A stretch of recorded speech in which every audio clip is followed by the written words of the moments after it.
Fala galera, estamos aqui mais uma vez, eu, professor Valdir Júnior, no cursinho Geração Enem do Moçada que Agita, pessoal, com a melhor matéria possível. Eu sei que vocês gostam de matemática, tá bom, pessoal? Vamos continuar aqui com nossa aula de conjuntos, pessoal.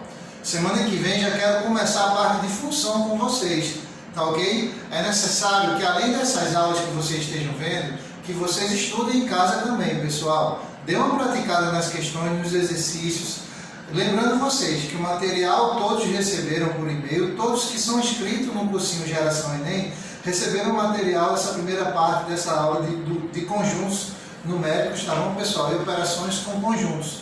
E eu vou dar continuidade à resolução, tá certo, desse material. Então é importante que você assista essa aula com o seu material em mãos, o material do Geração Enem, lembrando que é um curso gratuito para todos vocês, pessoal. Então basta vocês se inscreverem, entrarem em contato com o Moçada que Agita, que vocês vão receber todo o material didático do cursinho de vocês na casa de vocês.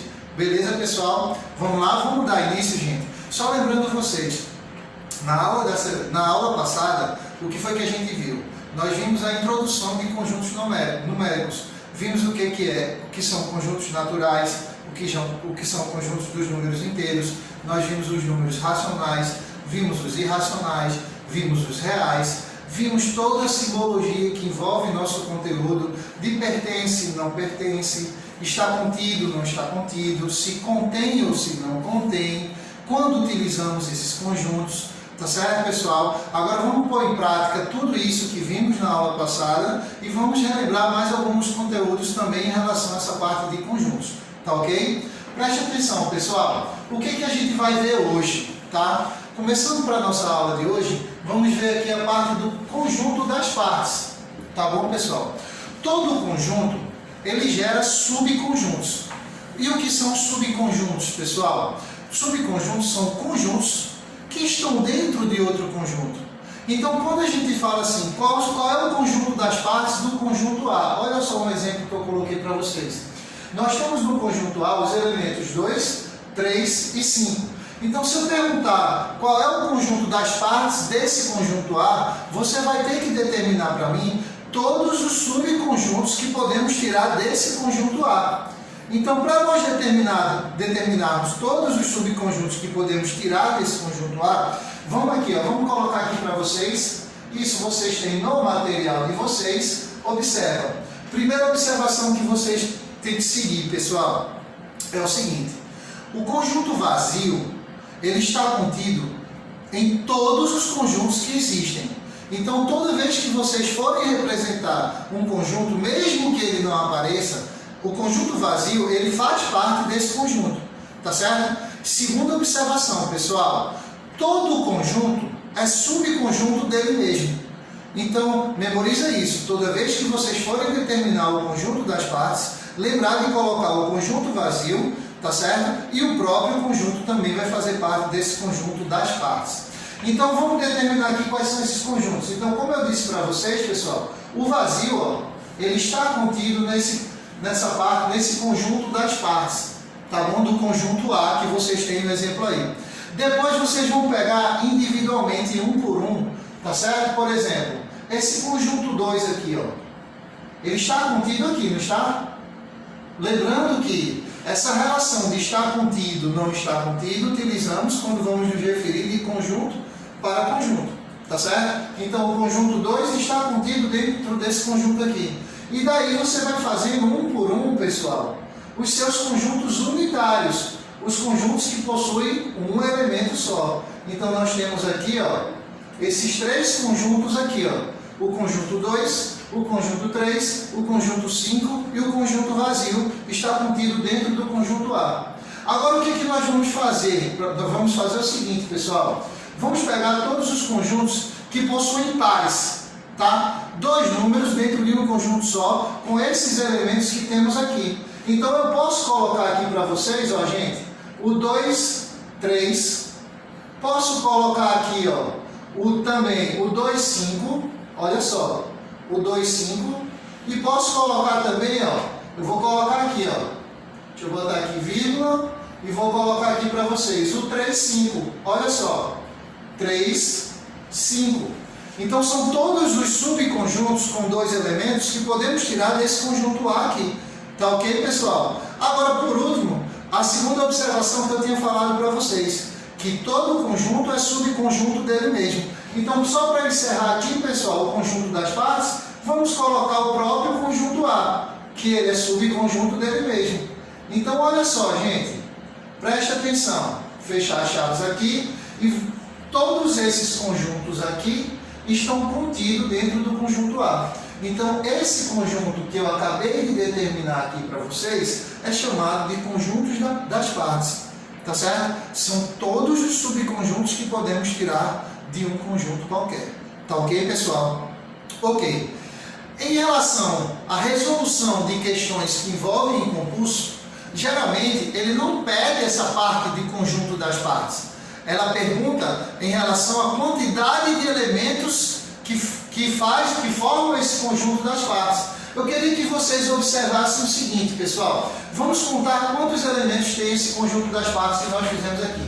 Olha só, temos 1, 2, 3, 4, 5, 6, 7, 8 elementos. Tá ok? Gente, existe uma forma, tá certo? Para determinarmos quantos conjuntos das partes vai ter de um conjunto qualquer. E que fórmula é essa, professor? Basta você colocar 2 elevado a n. Você fazendo 2 elevado a n, você determina o número de elementos dos conjuntos das partes. Por exemplo, aqui eu não tenho 8 conjuntos, então você vai fazer isso. Lembrando a vocês, pessoal, que esse n aqui, tá certo? É o número de elementos, olha só, é o número de elementos que possui o primeiro conjunto. Número de elementos que possui o primeiro conjunto. Então vamos aproveitar esse conjunto A que temos aqui. O conjunto A, ele tem quantos elementos, galera? Se ligaram? O conjunto A tem 3 elementos. Então se o conjunto A tem 3 elementos e eu quero saber quantos elementos possui o conjunto das partes, basta você colocar aqui, ó, 2, olha só, elevado a 3. Fazer essa potenciação. E 2 elevado a 3, basta você fazer 2 vezes 2 vezes 2. Olha só, 2 vezes 2 vezes 2. 2 vezes 2 dá 4, 4 vezes 2 dá igual a 8. Então nós temos aqui, ó, como nós já conferimos, nós já contamos quantos elementos possui esse conjunto das partes, possuem 8 elementos. Então toda vez que tiver uma questão que pedir para vocês determinarem quantos elementos possui o conjunto das partes, basta vocês fazerem 2 elevado a n. Lembrando vocês que n é o número de elementos do conjunto dado. Tá ok, pessoal? Tranquilo? Então, primeira etapa foi essa daí, para a gente determinar o conjunto das partes e a quantidade de elementos que possui esses conjuntos das partes. Outra observação, pessoal, outro tópico aqui para a gente abordar. Olha só, igualdade entre conjuntos. Quem aqui nunca resolveu uma equação do segundo grau, uma fórmula de Bhaskara, e o seu professor, ele quando estava explicando sobre o discriminante delta, ele falou o seguinte, galera, se o delta for maior que zero, possui 2 raízes reais diferentes. E se o delta for menor que zero, não possui raiz real. E se o delta for igual a zero, possui uma única raiz real. Vocês não já ouviram isso em sala de aula? Pois é, não é que possui uma raiz real, é que possuem 2 raízes reais iguais. E como conjunto solução, tá certo? Como a solução ela é representada por um conjunto, nós não precisamos repetir os elementos. Então, por isso que nós dizemos que só possui uma única raiz. Tá ok, pessoal? Então, observem aqui, gente. Olha só, eu tenho um conjunto 1, 3 e 7. E tenho outro conjunto aqui com vários elementos. Olha só quantos elementos eu tenho aqui. Acontece que esses elementos que tenho aqui em quantidade maior são iguais aos elementos que eu tenho aqui. Olha só, eu não tenho um elemento diferente de 1, 3 e 7 nesse conjunto daqui. Então, se a quantidade de elementos elas forem diferentes, porém são os mesmos elementos, os elementos eles são iguais, quer dizer que esses conjuntos eles são também iguais, tá ok, pessoal? Então, se você quiser determinar e falar que algum conjunto é igual ao outro, basta você observar seus elementos. Se forem os mesmos elementos que possuírem, esses dois conjuntos eles vão ser iguais. Tá ok, pessoal? Então vamos lá. O segundo tópico foi em relação à igualdade de conjunto. Tá ok, pessoal? Vamos lá, vamos dar continuidade. Bom, pessoal, então vamos para a segunda parte aqui, que é a parte que envolve operações com conjuntos. Que é aí que é importante mesmo para você responder os problemas referentes ao nosso conteúdo. Então preste atenção, galerinha. Vejam só, pessoal. Em relação a operações com conjuntos, eu vou ser bem sucinto, vou ser bem objetivo a vocês. O que devemos saber? Devemos saber o que é o conjunto união, o que é o conjunto interseção e o que é a diferença entre esses conjuntos. Vamos dar uma olhadinha aqui para saber o que é cada tópico desse que eu acabei de falar para vocês. Preste atenção, pessoal. Vejam bem. Conjunto união, representado pela letra U. Tá certo, pessoal? Então, toda vez que você vê uma letrinha U aqui entre duas letras maiúsculas, está falando em relação à união entre dois conjuntos. E o que é o conjunto união, pessoal? União, pessoal, o nome já diz tudo para vocês. Nós vamos unir todos os elementos que possuem desses conjuntos que vamos pedir essa união. Tá certo? Preste atenção. Coloquei um exemplo aqui bem básico para vocês observarem. Nós temos aqui o conjunto A, que tem os elementos 1, 2, 3, 4, 5, 6 e 7. Temos o conjunto B, que tem os elementos 2, 4, 6, 8 e 10. Tá? O conjunto união, pessoal, certo? São todos os elementos que pertencem a A, tá bom? Ou também pertencem a B, pessoal. Então preste atenção aqui, galera, como é que vocês vão fazer.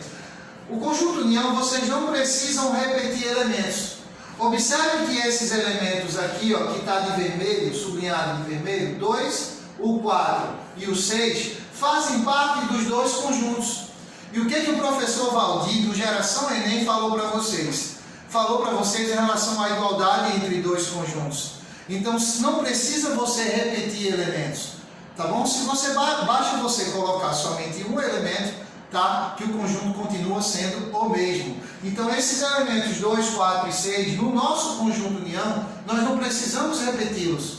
Então, o que a gente vai fazer? Olha só, A união B vai ser todos os elementos que possuem A ou possuem B, tá bom? Então, nós temos 1, 2, 3, 4, 5, 6, 7, 8 e 10. São todos os elementos, tá? Do conjunto A e, repito, ou do conjunto B. Ok, galerinha? Vejam bem, para representar problemas em relação à teoria dos conjuntos, é necessário que vocês aprendam a manejar com diagramas, certo? E principalmente o diagrama de Venn. Para responder a vários problemas que nós temos aqui na nossa lista, vamos responder diretamente pelo diagrama de Venn, porque é uma forma mais organizada para vocês responderem cada questão dessa. Olha só, galerinha, veja bem, eu separei os dois conjuntos por diagrama aqui. Eu coloquei no conjunto A os elementos do conjunto A, são todos esses elementos aqui, ó. 1, 2, 3, 4, 5, 6 e 7. 1, 2, 3, 4, 5, 6 e 7. E coloquei no conjunto B todos os elementos do B, ó. 2, 4, 6, 8 e 10. Ó. 2, 4, 6, 8 e 10. Ok, pessoal? E juntei esses dois conjuntos. Acontece que os valores que estão em comum, pessoal, os valores que não precisamos repetir, vamos colocar no centro dos dois diagramas, tá certo? Essa parte aqui, 2, 4 e 6, está pegando tanto para o conjunto A quanto para o conjunto B. E fazendo essa divisão de elementos, fica uma forma mais organizada para você enxergar melhor cada situação, problema que vocês vão resolver a partir de já, tá ok? Olha só, gente, então esse valor que eu já vou entrar para o próximo tópico, que faz parte, que pertence a A e também pertence a B, todos os elementos que pertencem a A e pertencem a B, certo? Eles representam um conjunto interseção. É chamada interseção de elementos, interseção dos dois conjuntos, tá? São todos os elementos que pertencem a A e também pertencem a B. Então, quais são os elementos que pertencem a A e a B? O 2, o 4 e o 6. Observa aqui, galera, interseção é representado, ó, pelo U de cabeça para baixo, galera. Tá? Então toda vez que você vê esse símbolo de U de cabeça para baixo, quer dizer a interseção entre dois conjuntos. Tá ok? E o que é a interseção? São todos os elementos que estão em comum entre todos esses conjuntos que eu estou pedindo essa interseção. Tá ok? Se liga aqui, pessoal. Outro tópico muito importante. Diferença, tá certo? Entre dois conjuntos. A diferença entre dois conjuntos são aqueles elementos que são somente de A, tá? Ou são somente de B. Quando eu pergunto para vocês assim, gente, determine para mim quem é A menos B. Olha só, olha para cá, vou aproveitar esses dois conjuntos que já estão aqui no quadro para vocês. Quando eu falo para vocês quem é A menos B, eu estou perguntando quais são os elementos que pertencem a A e não pertencem a B.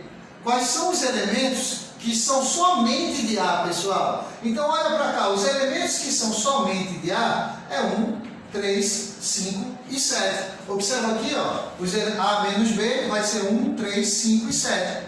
E se eu pedir o contrário, gente? Se eu pedir B menos A, são todos os elementos que pertencem ao conjunto B e não pertencem ao conjunto A, de forma alguma. Então, olha só, gente, B menos A vai ser somente 8 e 10.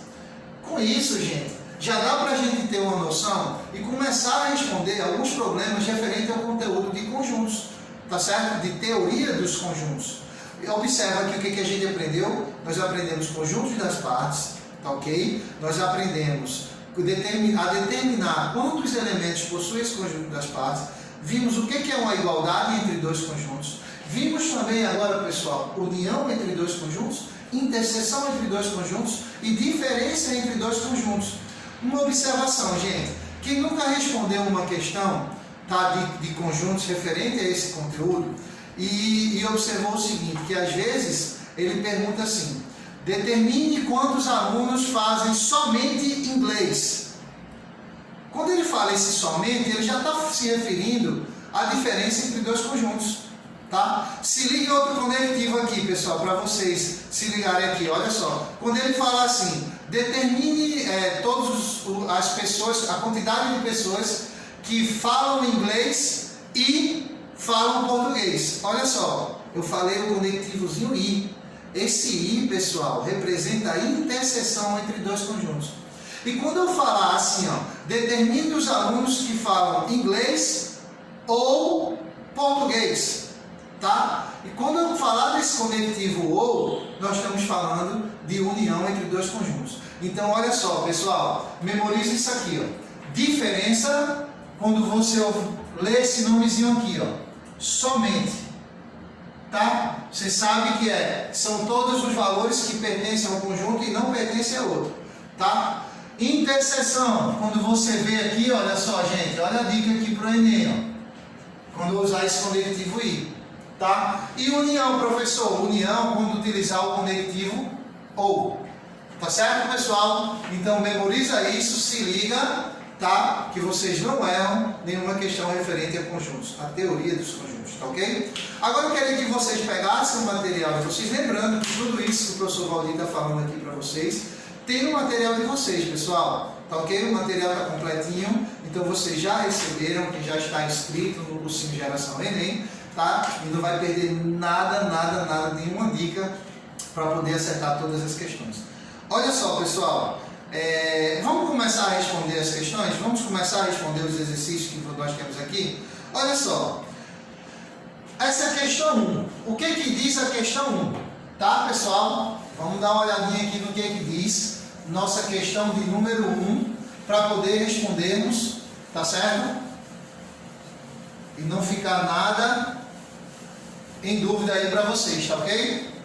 Prestem bem atenção. Deixa eu apagar o lado de cá, tá? Olha só. A questão de número 1 do material de vocês diz o seguinte, pessoal.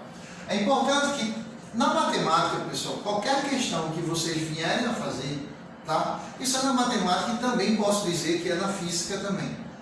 É importante vocês anotarem todos os dados que a questão te deu, para depois vocês montarem e verem o que a questão está pedindo, tá ok? A interpretação do Enem ela é importantíssima, ela é primordial para você acertar uma questão. Às vezes uma questão simples você acaba errando por conta de falta de leitura, falta de observação e não entender o que a questão está pedindo. E uma maneira que eu sei, que eu faço e passo para os meus alunos para aprender a não errar besteira é você anotar todos os dados que possui a questão. Tá ok, pessoal? Então vamos ler a questão 1. Diz assim: em uma academia, 200 alunos praticam natação. Opa, já tem uma informação. Eu vou representar aqui, ó. Natação, 200 alunos. Tá ok? Depois nós temos aqui, ó. 250 musculação. Então eu vou colocar aqui, ó. Musculação, 250. Olha só, galera. 60 fazem as duas modalidades. Então, quando ele fala as duas modalidades, pessoal, ao mesmo tempo, ele faz natação e musculação. Isso quer dizer o que eu falei para vocês, gente? O I, esse conectivozinho I representa o quê? Representa a interseção, tá? Então, quando ele falou assim, ó, natação e musculação, nós temos N interseção com M vai ser igual a 60, porque faz parte dos dois. Tá ok, galera? Olha só, gente. E 90 não fazem nem natação nem musculação. 90 não fazem nenhuma dessas duas modalidades. Então eu vou colocar aqui, ó, nenhuma,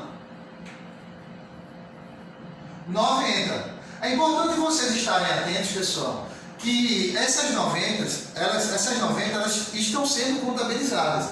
Então ela faz parte dessa academia, pessoal. Ela só não faz nem natação, nem musculação, mas faz parte da quantidade de pessoas dessa academia. Fazem outras modalidades que a academia possui. Tá ok, galera? Então, antes de responder cada letra, cada tópico desse que temos aí, vamos organizar, vamos montar nossos diagramas, vamos separar esses valores para poder ver o que cada letra está pedindo para a gente. Olha só, pessoal, a nossa letra A, o que a gente vai fazer aqui? Eu vou fazer dois conjuntos. O conjunto N e o conjunto M. Vou fazer dois diagramas, ok? Da maneira que vimos no nosso exemplo. Preste atenção. Eu tenho que ter 200 alunos aqui, ó. Ok? Não põe 200 ainda não. Eu tenho que ter 250 alunos aqui. Porém, em qualquer questão de conjunto, para poder dar certo essa organização, nós temos que começar sempre pela interseção. Olha a dica aí do professor Valdir. Começa sempre pela interseção. Então, fazendo a interseção, ó, interseção são 60 alunos. Então, nós temos aqui no meio, eu vou colocar os 60, porque faz parte também de natação, tanto de natação como de musculação. Tá ok? Olha só, pessoal, agora eu vou fazer o seguinte, eu vou distribuir esses 200 alunos que fazem natação, ok? Pessoal, você tem que se ligar que essa parte daqui é a parte que faz somente natação. Mas esses 60 da interseção já está contabilizando como aluno de natação. Não está? Então, para essa parte daqui, eu vou pegar o 200 e vou subtrair do 60. Eu vou colocar aqui, eu vou colocar pequenininho para vocês, ó, 200 menos os 60. Tá ok? Então, nessa parte de natação aqui, ó, somente natação, nós temos 140 alunos que fazem somente natação. Tá ok, pessoal? Tranquilo até aí? Vamos ver a parte da musculação. Eu tenho que ter 250 alunos que fazem musculação. Ok? Se eu tenho que ter 250 alunos que fazem musculação e eu já tenho 60 alunos que fazem musculação, esses 250 aqui, quando eu for colocar nessa parte que é somente musculação, eu vou fazer a subtração também. Eu vou colocar, ó, 250 menos os 60, pessoal, para não contar duas vezes. E 250 menos 60 dá quanto, galerinha do meu coração? Vai ser igual a 190. Ou seja, eu tenho 140 alunos que fazem somente natação, eu tenho 60 alunos que fazem natação e musculação, eu tenho 190 alunos que fazem somente musculação, e tem outro dado aqui que faltou a gente colocar, que são esses 90 alunos que não fazem nenhuma dessas duas modalidades. Ou seja, o 90 eu vou colocar aqui fora, ó, 90. Beleza, pessoal? Tranquilo até aí? Agora a gente vai para responder as letras que a questão está pedindo. Veja bem, na letra A, ele diz o seguinte, ó, olha só que bacana. Quantos alunos fazem somente natação? Galera, somente natação eu já sei, ó. Não precisa nem fazer cálculo mais. Que fazem somente natação? 140 alunos. Ok? Letra B. Olha só, letra B. Quantos alunos não fazem musculação? Galera, quantos alunos não fazem musculação? Quantos não estão inseridos nesse contexto aqui, nesse diagrama, tá certo? Quantos não estão inseridos nesse diagrama de musculação? Nós temos 140 e temos 90 aqui também. Esses 90 fazem musculação? Não. Esses 140 fazem musculação? Não. Porém, aqui na resposta, a gente vai colocar que é 140 mais 90. E 140 mais 90 vai ser igual a 230 alunos não fazem musculação. Tá ok, pessoal? Para encerrar nossa letra C. Quantos alunos tem a academia? Vê só. Letra C. Quantos alunos tem a academia? Basta você somar todos esses valores. Eu tenho, ó, 140 mais 60 mais 190 mais 90. Aqui vai me dar o total de alunos que possuem essa academia. Tá ok, pessoal? Então vamos fazer a soma, ó. 140 com 60 vai dar 200. 200 com 190 dá 390. E 390 mais 90 vai dar 480 alunos possuem essa academia. Ok, galera? É importante, pessoal, quando vocês forem assistir a aula de resolução das questões, tá? Que vocês já tenham feito essas questões. Ou então, antes de verem a resolução, que tentem fazer sozinhos na casa de vocês. Tá ok, pessoal? Então, muito obrigado a todos vocês. Agradeço demais. Mais uma vez, eu sou o professor Valdir, do Geração Enem, e estou aqui para ajudar vocês a passarem nessa prova tão concorrida. Valeu, galera!